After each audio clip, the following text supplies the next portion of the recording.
Hashtag 30 glorieuses, c'est parti, il s'appelle Larry Benzaken. Larry Lopez. Les 30 glorieuses.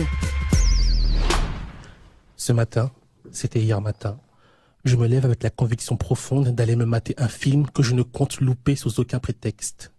Le genre de film que je déteste, ces films que tout le monde recommande.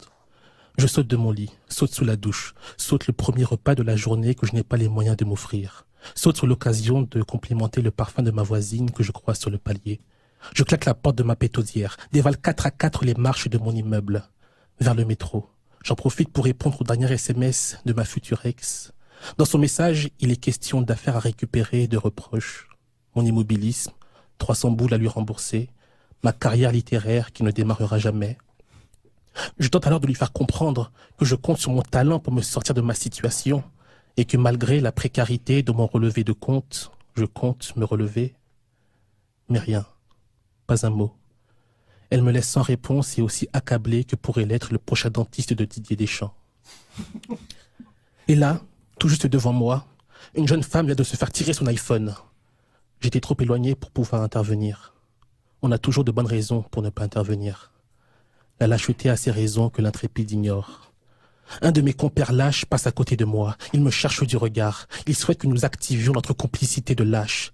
Il souhaite que nous nous accordions en un regard pour mépriser le chou raveur qui s'est taillé.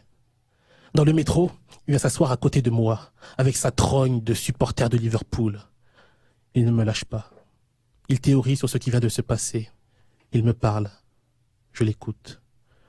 Même s'il est vrai qu'il est à la connerie ce que la chambre noire est à la photographie, c'est-à-dire un lieu de développement perpétuel dépourvu de toute lumière, je l'écoute.